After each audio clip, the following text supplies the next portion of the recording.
Next email is from Ross Arbor in Toronto, Canada. He says, as a 90s kid, my introduction to video games was GoldenEye 64. Not bad. Lately, I've been wondering, whatever happened to James Bond games? Yeah. It seems odd in both business and fan service that Activision is sitting on a multi-billion-dollar license. Wow. Well, I did a little research, and it's not clear if Activision is still sitting on I the was going to license. say This is that kind of doesn't a make rat's nest, right? Yeah. Bees nest. First of all, hive.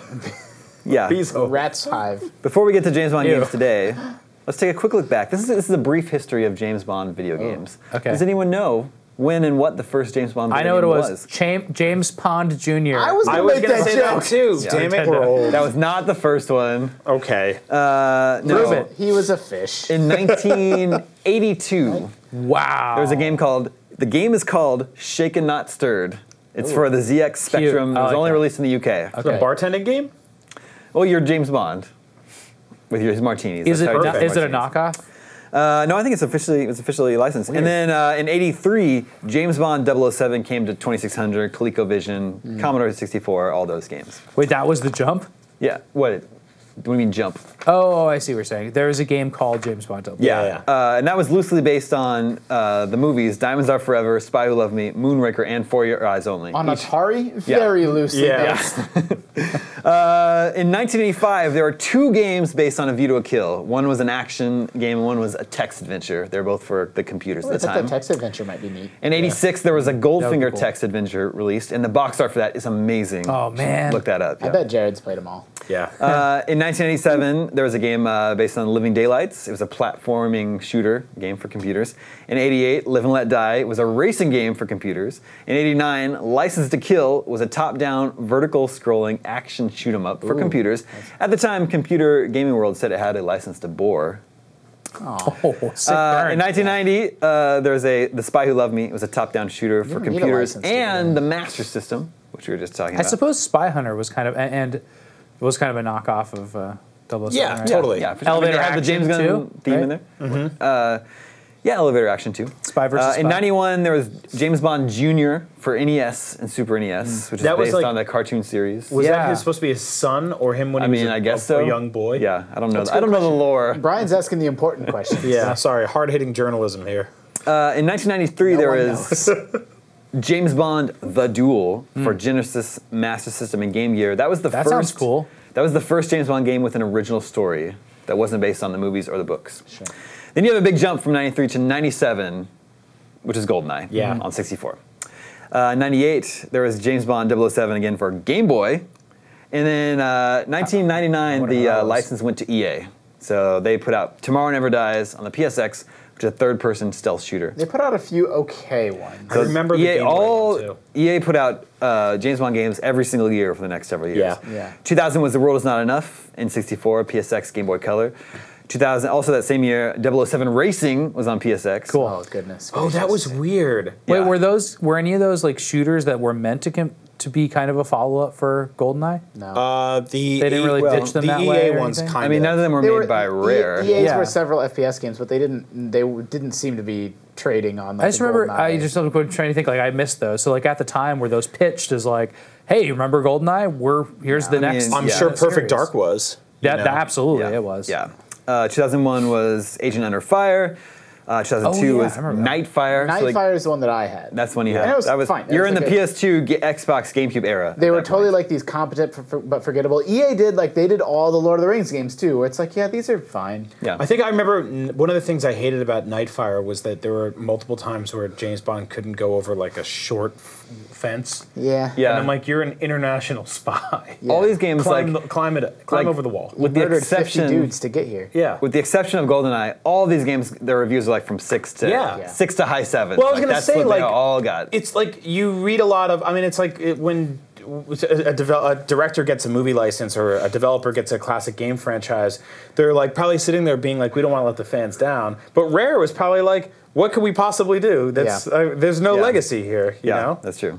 It's interesting. I mean, GoldenEye, like, maybe it's just because I'm a hardcore gamer, but like that term, that phrase, like, it's is it one of the only times that the video game has like eclipsed the movie? Like, Yeah.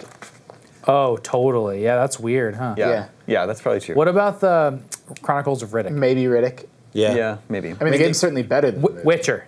Witcher. The game also came out GoldenEye came out years after the movie was Yeah, out. well, at least 1 year because the game was so delayed. Yeah. Yeah. They were working on multiplayer, which was like tacked on at the last minute. And That movie stinks. Yeah, dude, I rewatched that movie maybe 2 years ago. Most It's of the bad. James Bond movies stink. Yeah. 2003 was Everything or Nothing, which I don't think is based on a movie. 2004 is GoldenEye Rogue Agent, a game where you don't play as James Bond.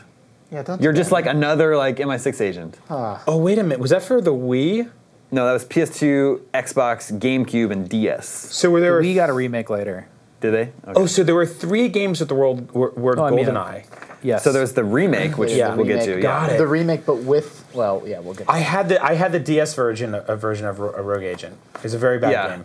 In 2005, EA released From Russia with Love. And you guys, I was totally unaware of this. Sean Connery voiced James Bond in that game. And that was the last time Sean Connery played James Bond. Oh my God. In the 2005 game. He also retired from everything shortly yeah, after exactly. that. I It's vaguely crazy. remember him doing like some talking head interview, in some EA and it was like it's like this really embarrassing weird clip of him being interviewed by somebody and like he barely seems to know what's going on or that he's in Yeah. a video game Yeah. he was a dragon before that. He should be able to sort That's it out. true. Rogue Agent, where you play as a James Bond game, not as James Bond, Yeah. is almost as bad as a Batman show that doesn't have Batman in it. Yeah, that's true. Yeah. I hope they never make one Surely of those. no one would ever do that. From Russia with Love was EA's last Bond game, then the license transferred to Activision. It took a few years to make Quantum of Solace in 2008. I think it was okay.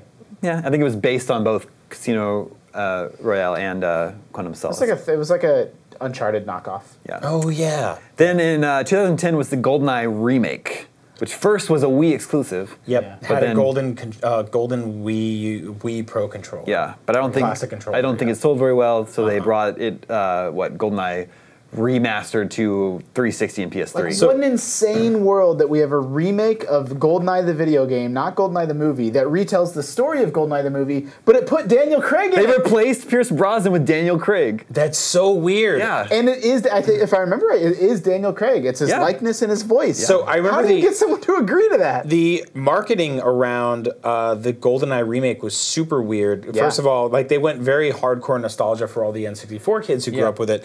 But they had these T-shirts that they gave out at press events that said "No Odd Job." Yeah. and it was just a picture of his hat. And I have like at least 2 of those shirts. that's so like I remember just like out of context, you would see a guy walking down the street with a picture of a shirt with a hat on it that said "No Odd Job," and you'd be like, "What's wrong with this man?" I love those shirts. Yeah, so it was really weird timing because that was 2010. The Wii had been out for 4 or 5 years. They're targeting people who have nostalgia for the original GoldenEye, but those gamers had moved on to Xbox and PS3. Yeah. They weren't playing their shooters on Wii, and they only brought it to They Wii. just It was figured crazy. maybe, I guess that Nintendo was connected with the... Yeah. It's just an Well, insane yeah. situation. It's insane that they were able to strike that deal with Nintendo to begin with. Like Yep. it feels like one Yeah. of those things that should never have existed. Well, you have to understand that era of the Wii. Well, they were like, "There's 120 million of these in the wild. How do we Yeah. get in on this?" And Yeah. the reality was that unless you were Carnival Games or like 4 other like Yeah. lucky games, that you didn't really get in there. In 2010, the GoldenEye remake was a Wii exclusive. They didn't have a game, so in order to make sure they had a game for PS3 and 360, they released 007 Bloodstone for those consoles. That was the final game developed by Bizarre Creations. That got really bad reviews. yeah, right? the guys that made Geometry Wars. Oh, that was their final game. It's very sad. 2012 was 007 Legends, which was the single-player campaign includes one mission from each of the 6 actors' eras. So you had every James Bond. Smart idea. Yeah. That is a I smart forgot idea. about that. IGN gave it a 4.5. Yikes! So that was the last James Bond game, 2012.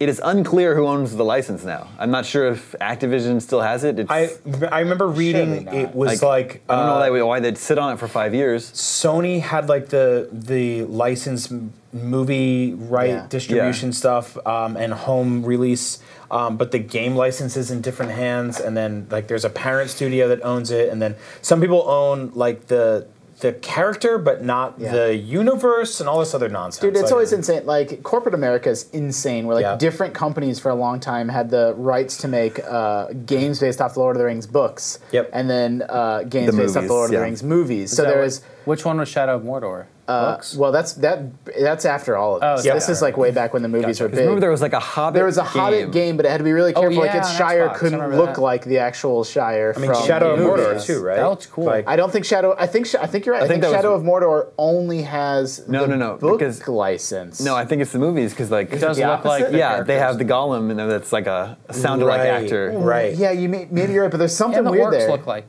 Yeah. They look like. And the so, likenesses. but even stuff like I don't know, like Samsung and Apple compete viciously with each other for smartphones, but like the Apple screens are made by Samsung. So it's also they like make money off every iPhone sold. So to complicate it more, so you've got Sony owning the movie rights for James Bond, or I believe did at some point. Yeah, Microsoft owns Rare, which made GoldenEye widely regarded as the best 007 game. Yeah. And when Rare made the sequel to the semi-sequel to 007, which is Perfect Dark, they ported over a bunch of levels because they owned the rights to the levels that they games. designed, but not the names of them. So things like the facility became the Felicity. Yeah. Are you serious? Yeah, totally. That's really good. The I level's like called that's- Felicity. And so they Wait, were you said Sony ended up owning? the game Well, rights. since Microsoft bought Rare, but it predates that. Yeah. So they couldn't make when crazy. Rare was making Perfect Dark, they didn't have the GoldenEye license anymore. They couldn't do anything with GoldenEye, but funny. they still owned the game code. They owned the game code, but not GoldenEye. So the facility Yeah. exists, and they had to call it Felicity Yeah, so you can't and like retexture it. and then stuff. they ported Perfect Dark to Xbox 360 Oh, yeah, years in later. HD, but GoldenEye has never been like formally remade or re-released outside of like Wow. that EA They had to, remake. they had to which is- Craigify it. Yeah, which is kind of a completely different game. Craig Way. Yeah, it's very odd. Yeah. So what we really need is to get all of these people like on a retreat Yep. for the weekend, and Like just the have them all Marvel sit down. movies when they finally got Spider-Man. Yeah, exactly. Like, guys, They can't get X-Men though. Yeah, that's true. two people's bosses can get together and talk and figure this out. Yes, that's really what it comes down to. So, I mean, for us to get like a proper GoldenEye remake or a new 007 game, it's going to have to take some very rich, powerful people to get together and sit around a campfire and get drunk. But what do we got to do to get Aladdin on the Genesis, which is a superior version, back? Is it again though? Someday. It yeah. is. Okay. I don't want to have this fight again. But yeah, it is weird that like since like 1982, we got a James Bond game like almost every year Yeah. since 1982, and now there's just Yeah, and they're just like, now we don't want to Yep. do that. I You know, guess- the franchise is bigger than ever. We don't Yeah. need to make yeah, those video games yeah, it's anymore. bizarre. I mean, the film franchise is kind of up in the air too, so who Yeah. knows? The SNES version of Aladdin might be pretty good. It's great. I had it. I don't like it. you don't like it at all. No, the Genesis one has just amazing graphics and such good music, and it's really fun. They're both really but good. the SNES one is a little bit bland. It was kind of made for kids. It's a little bit younger. You were It's made for good. kids. I definitely was not made for kids.